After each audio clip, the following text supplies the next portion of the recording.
to be with you today as part of this celebration of the life of CJ Humphrey. Friends, we are standing at the edge of a mystery. The other edge of this mystery took place on August 15th, 1941. Like all babies, Carol Jean Begley was a miracle to behold, with tiny, perfect fingernails and eyes that tried hard to focus on this brand new world she found herself in. As the 10th of 11 children, her parents had lots of practice welcoming babies into the world. And yet I would like to imagine that on the day of CJ's birth, Ovidia and Emil Begley caught a glimpse of the fact that they were participants in a process much larger than themselves, participants in this great mystery that we call life. But now, of course, we stand at the other edge of that mystery, trusting that the love that created CJ has also received her now. So we are here to give thanks to God and to celebrate CJ's life, the beauty and the heartbreak, the places that she inhabited in the hearts of each person gathered here, and all of the friends and family and beloved ones who are gathering and joining us online. We know there is a void created in CJ's dying. And as each of you learns to live into these ways both marked by her presence and absence, and what they mean for your life. So as we enter into celebration and mourning, let us start by joining our voices together in song. Please join me in our first hymn this morning.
I invite you to join me now in our responsive call to worship.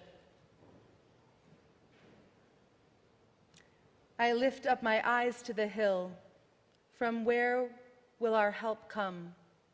Our help comes from the Lord, who made heaven and earth. God will not let your foot be moved. God will not slumber. God will never slumber nor sleep. The Lord is your keeper. The Lord is your shade at your right hand. The sun shall not strike us by day, nor the moon by night. The Lord will keep you from all evil.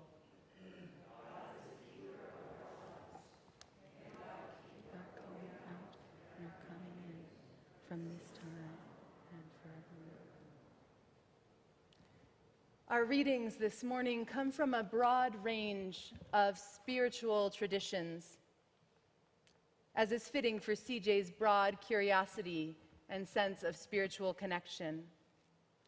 The first reading today comes from the book of Sirach, and this book is part of the apocryphal books of the Bible, and the reading today pertains to the character of wisdom.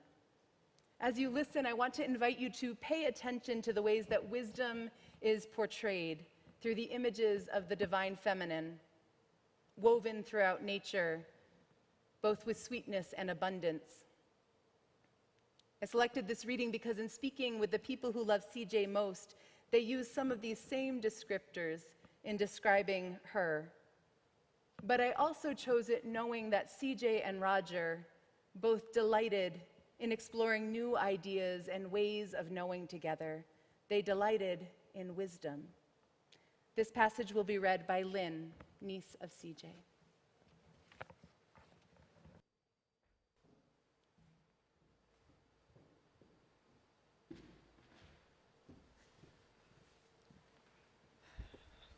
So this is Sirach 24, 2 through 21.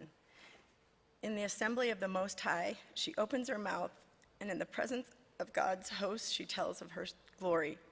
I came forth from the mouth of the Most High and covered the earth like a mist. Thanks, Mom. I encamped in the heights, and my throne was in a pillar of cloud. Alone I compassed the vault of heaven and traversed the depths of the abyss. Over waves of the sea, over all of the earth, and over every people and nation I have held sway. I grew tall like a cedar in Lebanon and like a cypress on the heights of Hermon. I grew tall like a palm tree in En-Gedi and like rose bushes in Jericho, like a fair olive tree in the field and like a plane tree beside water I grew tall.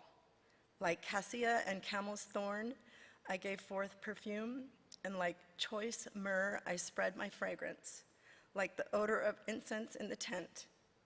Like a terebinth, I spread out my branches, and my branches are glorious and graceful.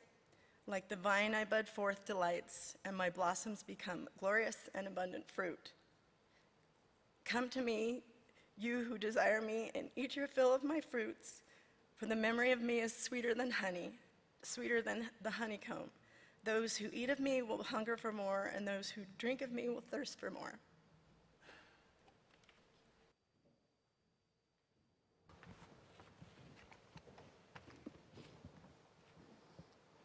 The second reading today is an adaptation of A Prayer to Kuan Yin, written by Thubten Chodron. On the altar, you can see CJ's Kuan Yin statue, this beautiful wooden statue. In Buddhism, Kuan Yin is known as the mother of compassion, and this passage will be read today by Karen Lind, niece of CJ.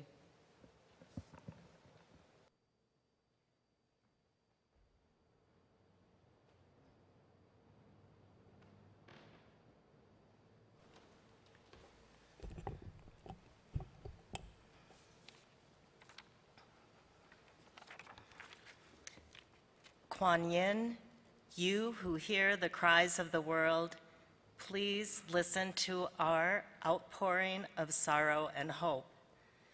Just as when frightened children seek protection and refuge in their mother's comforting arms, so do we seek protection and refuge in you when saddened or suffering.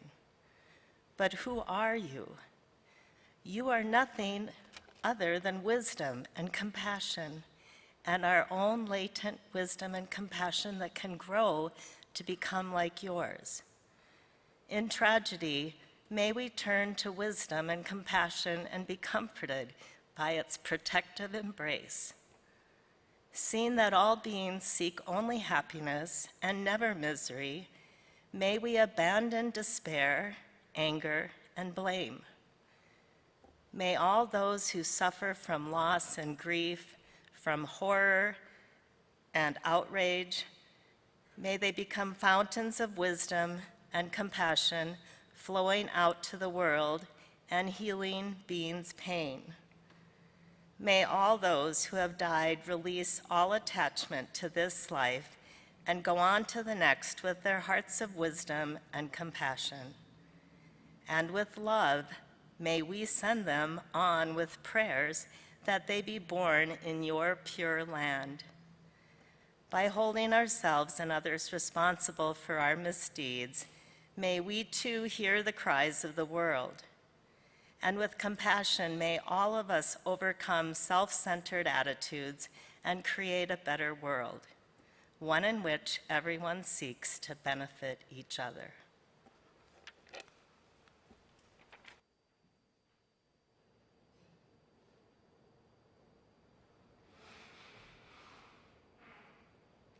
Third and final reading this morning comes from Halil Gibran from his book, The Prophet, and the passage will be read by Rosemary Moore, niece of CJ.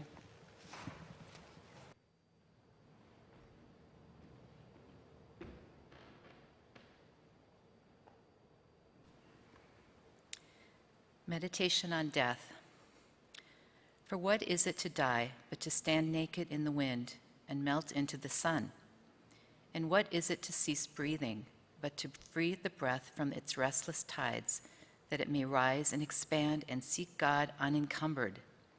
Only when you drink from the river of silence shall you indeed sing.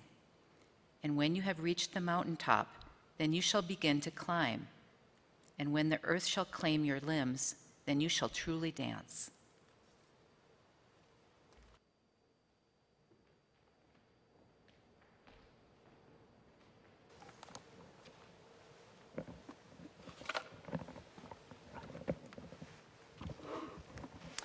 People are not propositions. Most of us don't go around with a checklist of qualities in order to find our great loves or best friends. No, people are stories. They are a collection of experiences and memories held by those with whom they shared their life. Some of those stories are filled with joy and connection. Other stories are filled with heartache and pain. Some stories are filled with beauty and redemption, and others of those stories end with jagged endings. For most of us, when we live a life fully, we leave a whole range of stories in our wake. And often, those who we leave behind spend months or years or a lifetime trying to bless and make sense of the stories of those they have loved. And so today, my remarks are comprised of the stories and memories of several folks who deeply love CJ, her daughter Joanna, friends Suzanne and Trish, Cheryl and Paul, and niece Martha. And of course, among those of you gathered here and the many joining us online, there are other stories, each of which is also true. So I invite you to hear these words, these particular experiences, and hold your own memories close to your heart. Born in rural Minnesota, CJ was one of the youngest in a large family. Her father was a traveling itinerant preacher, and her mother a homemaker. With a house so full, there was lots of mouths to feed and lots of cleaning to do. And at that time, the boys, her brothers, were sent out to do farm work, and the girls were tasked with the domestic sphere, both at home and sometimes as hired help for other families. Now, perhaps it is because of these roots that CJ devoted much of her life to her family and to that same domestic sphere, taking great joy in her role as caregiver, supporter, and loyal friend. Family was where CJ experienced her highest highs, her greatest meaning, and also her lowest lows, her deepest losses. And of course, CJ did not do this work alone. In life and in love, she had a great partner in Roger. After leaving home, CJ went to Augsburg College and studied English, and it was during this time, during the summer of her junior year, that she went to San Diego to help out Jackie, who had young children.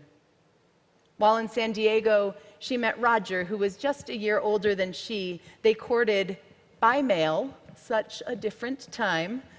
And after graduation, she moved to Boston, where Roger was working on his PhD in mechanical engineering at MIT.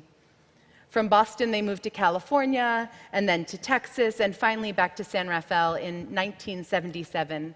And there they stayed for 39 years before ultimately moving here to Greeley.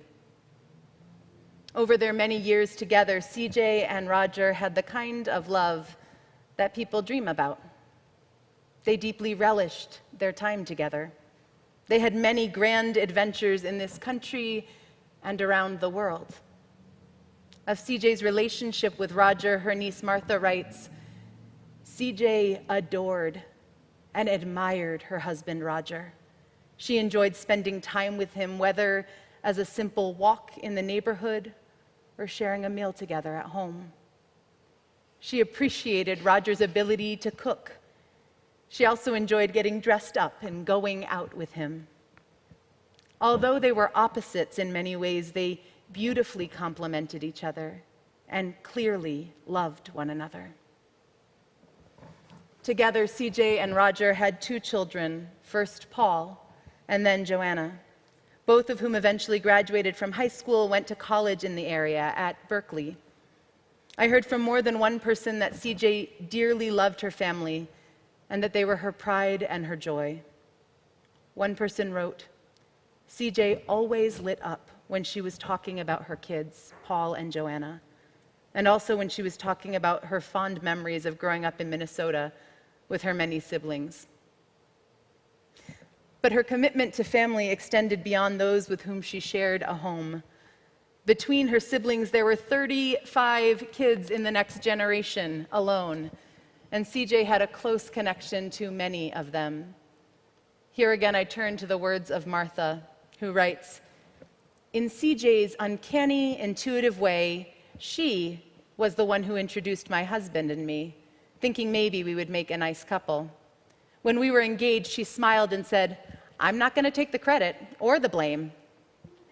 Truly, CJ, we only give you credit, 0 blame. We have been happily married now for 32 years, so thank you, thank you. Knowing this story, it seems fitting that Martha shared a few additional CJ stories that come from the day of her wedding.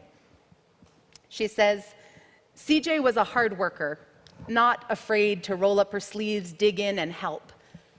She was always able to see a need and then help in a practical way. One of my many memories, she arrived at my mom and dad's house a couple of days before my wedding. It was August of 1989. She asked me about table decorations for the outdoor wedding reception. I think her jaw dropped when I told her all we had was lavender tablecloths. The next thing I knew, our garage was full of flowers and ribbons and vases. She turned the garage pool table into a big floral workbench, creating dozens of beautiful centerpieces for the reception. I was amazed by her creativity and her talent, and just her sheer willingness and determination to get it done. And then, the night before my wedding, when I was trying on the wedding dress and the floor-length veil for one last check, our cat darted into the room, jumped up into the veil, and scratched it and tore it. I screamed and cried. But CJ was right there at my side. She was calm while I was in panic mode. She simply asked for a needle and thread, and she told me there was no need to get upset and assured me that she would take care of it. She stayed up late, and she fixed the veil. She made it look brand new. I was so thankful for that gift of love and talent and time. Martha also shared that CJ and her mom, Jackie, had a very close and special relationship, and that she has so many good memories of when Roger and CJ and the family would come to visit. Indeed, family was a big deal for CJ. I also heard from a childhood friend of Joanna's who became friends with and stayed in contact with CJ through the end of CJ's life. Suzanne remembers that starting in 4th grade, CJ threw wonderful birthday parties for Joanna. She says they were the ones with the good ice cream cakes from Swenson's. CJ seemed happy that Jo was enjoying herself and wanted her to have good friends. And Suzanne remembers that at each party, CJ made time to connect individually with her, to make sure she was enjoying herself and that she had a toothbrush and a warm enough sleeping bag for the basement. Later, when Suzanne was ill for an extended period of time in her late teens, CJ went out of her way, faithfully visiting Suzanne in the hospital every week. Quite a journey from Marin to San Francisco. She remembers that on one of those visits, CJ brought her comfortable sweatpants and a new t-shirt so she would feel more like herself instead of being stuck in that hospital gown.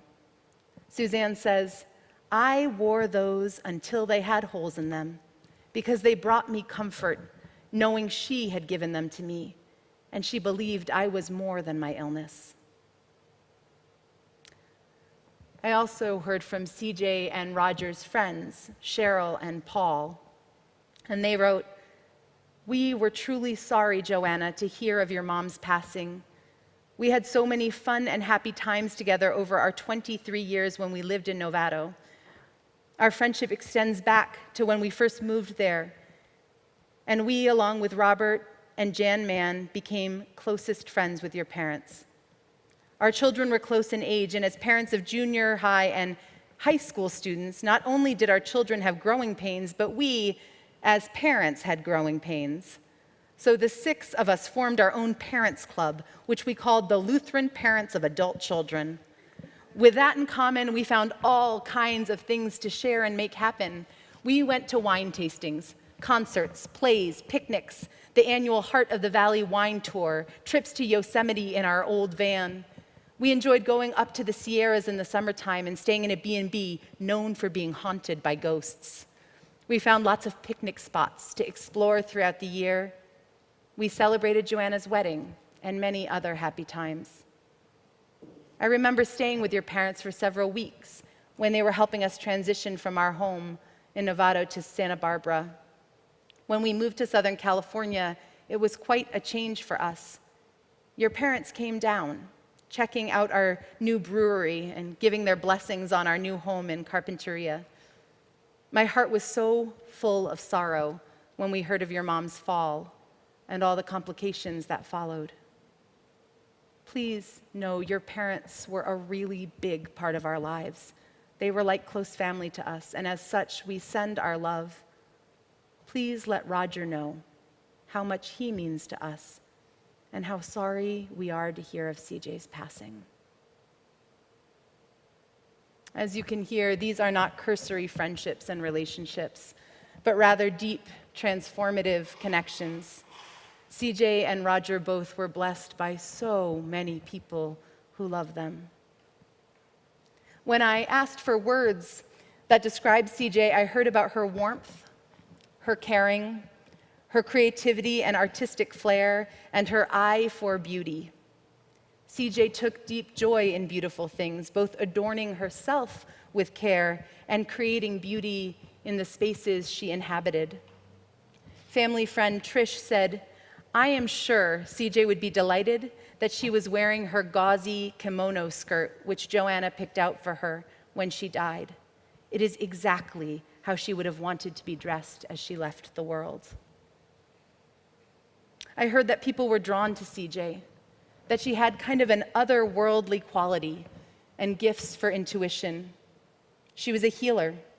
2 different people reflected to me that CJ was ahead of her time, that she had both gifts and spiritual curiosity that spilled out beyond the traditional roles for women in her time. CJ loved God. Together with Roger, she raised their children in the Lutheran Church, and later she and Roger would go on to attend Unity Fellowship, which connected to CJ's desire to experience and know God in new ways. Both CJ and Roger's faith were influenced by the metaphysical principles taught in that church community. She was also decidedly influenced by California Bay Area culture. I am told that CJ had an essential oil for anything that ailed you, and that she practiced Reiki and massage and seemed to have real gifts to both connect with and alleviate suffering in others. But at the same time, CJ was human, which means she had flaws, just like all the rest of us. CJ valued emotional honesty, but sometimes said exactly what she was thinking without the tact to diminish the sting of those words. She loved fiercely, but she also critiqued with a sharp tongue. In fact, it was sometimes those closest to her heart that she struggled most to connect with. Joanna and CJ's mutual friend Trish shared a story with me about the very first time she met CJ. It was at a barbecue at Joanna's house, and CJ began to nitpick the state of the kitchen. Trish became protective of Joanna, and she responded saying, "You don't get to critique your daughter, who is a doctor, and a badass in this community, or I swear I'm going to find ways to critique you in public." CJ responded first with surprise, and then she began to laugh, saying, "Well, Joanna is certainly doing something right to have a loyal friend like you." CJ and Trish went on to form a beautiful bond that lasted through the end of her life, and one that Trish will deeply miss. Trish reflected that beneath CJ's bluster was incredible tenderness, that she had to protect herself living in this tough world because she was such a heart-centered, intuitive type. About her gifts for healing, Trish had this to say: "There are some people who train to become healers, and there are some people who just are. CJ just was." Indeed, CJ was a healer and a seeker, looking for ways to make meaning and understand both the beauty and the pain of the world around her. And despite this dedication to beauty, CJ also had to contend with a lot of pain and loss in her life, too. In 1992, Roger and CJ's son, Paul, began to struggle with mental illness while working on his doctorate. This struggle would dog him for the rest of his life. And it was a burden that his parents and his sister, no matter how much they loved him, could not carry for him. Then in 1995, CJ and Roger lost one of their beloved nephews to suicide. As soon as CJ heard what had happened, she hopped on a plane to go spend time with his grieving parents, Vani and Orv. 12 years later, in 2007, it was Orv and Vani's turn to catch a flight to California to sit with CJ and Roger after Paul's death, also by suicide. After this loss and navigating the unthinkable grief, CJ and Roger both deepened their spiritual practice and spiritual community. I am told that in the wake of her grief, CJ took comfort in the Polynesian Ho'oponopono prayer, which can be used to restore balance or make things right. The practice involves repeating these words again and again. "I am sorry. Please forgive me. Thank you. I love you. I am sorry. Please forgive me. Thank you. I love you." Through the good and the bad, the beauty and the pain, CJ loved this life. In fact, in her final days, when it became clear that she was moving towards death, Joanna tried to talk to her about her last wishes for the time, but CJ wouldn't have it. "Forget it," she said. "I want to talk about living." And live she did. During that last week, she had the opportunity to talk to many family, friends, and community members who expressed their love and gratitude for who CJ was and how she shaped their lives. She also had ample time to snuggle with Roger, who lay by her side often in those final days. Joanna reflected to me with awe that CJ was carried out of this life on a wave of appreciation, gratitude, and people wanting to express their love and make amends. She died with a heart full to overflowing with the same love she reflected in her lifetime. CJ, I trust that you have been fully received into the mystery at the center of all things, a mystery that you have oriented yourself to and longed for all your life long. Well done, good and faithful servant. May you swim with deepest joy in this ocean of God's love. Amen. Let us sing together.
your feet, make it a sweet place.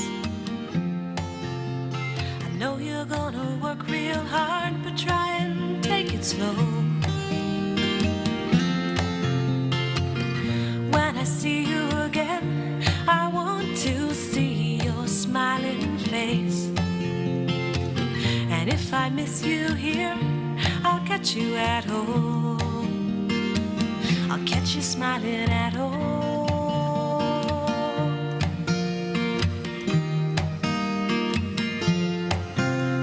Wherever you lay your head, lay it down in peace. Whatever happens during the day, you just let it go. Wherever you lay your head is where you're supposed to be. One day you lay it down in peace and wake up at home. You wake up smiling at home, way back home. My Father's house has many rooms, and mine will be right next to yours. We can talk all night and zip each other's choir robes and go singing through those streets of gold. Wherever you raise your voice will be a sweet sound. And wherever I am, I'll be raising mine. And though I can't hear you, there is one who hears us both. He's the one we were singing to all this time. He hears the harmony from home, way back home.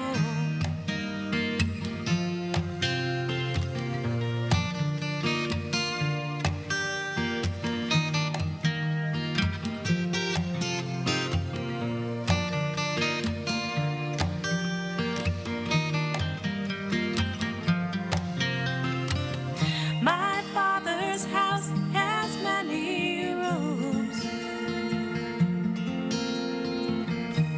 and mine will be right next to yours.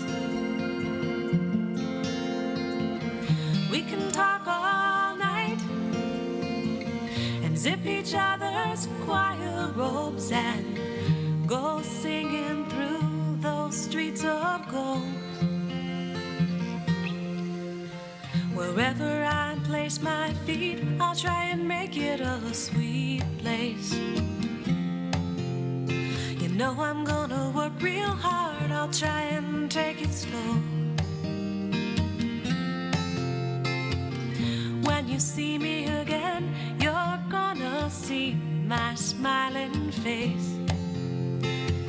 And if you miss me here, you'll catch me at home. You'll catch me smiling at home, way back home, yeah, back home.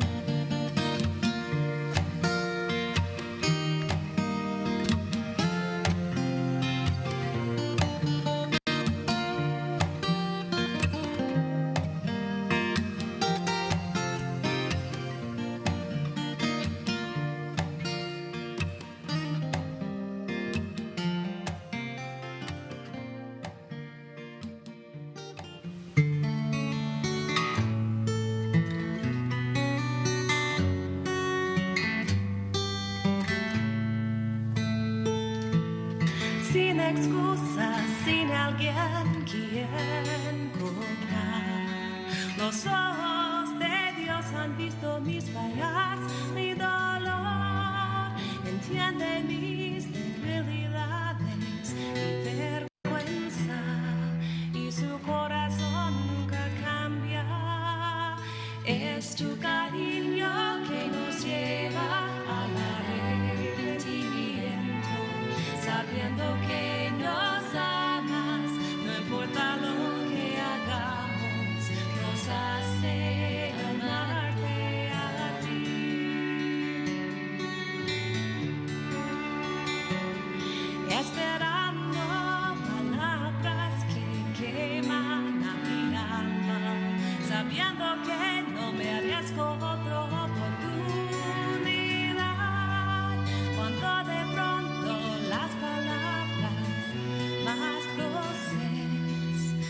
salen de Dios. Es tu cariño que nos lleva al arrepentimiento, sabiendo que nos amas, no importa lo que hagamos, nos hace amarte a ti. Si estás con nosotros, ¿quién podrá estar en contra? Nos diste todo, hay un tu único Hijo. Es tu cariño que nos lleva al arrepentimiento, sabiendo que nos amas, no importa lo que hagamos, nos hace amarte a ti.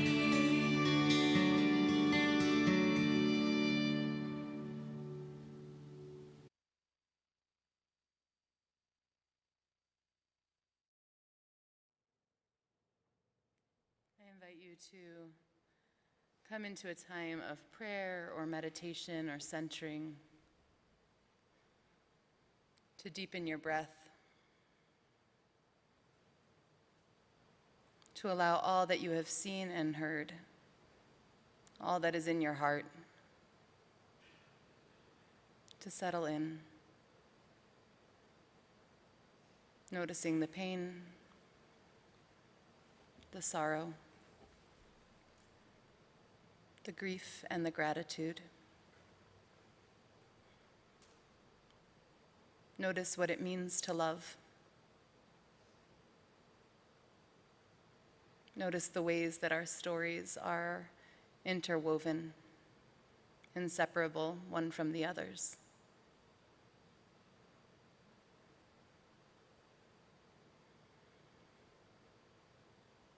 Loving God, today we give thanks for the gift of Carol Jean CJ Humphrey, for her expansive spirit, for her empathy, compassion, and love, for her commitment to beauty and to her family, for her friendship and the many ways she has impacted and changed our lives.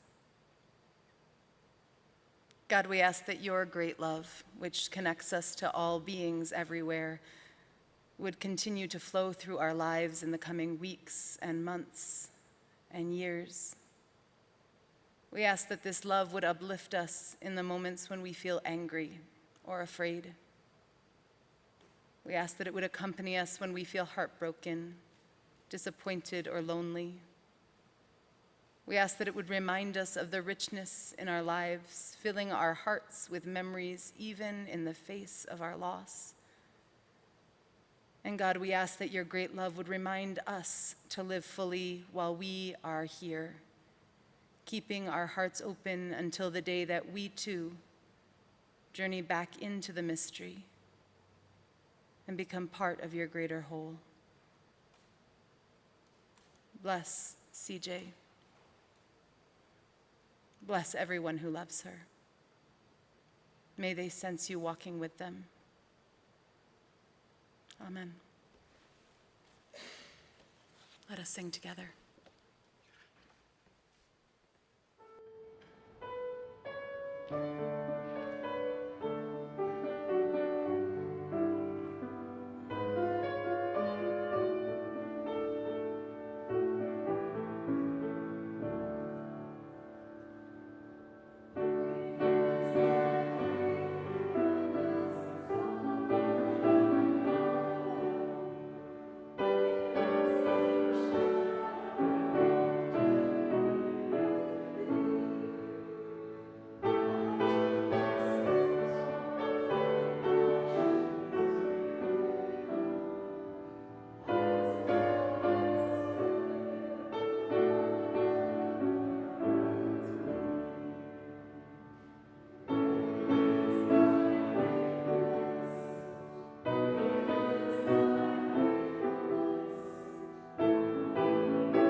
the Branham family invites you to join them for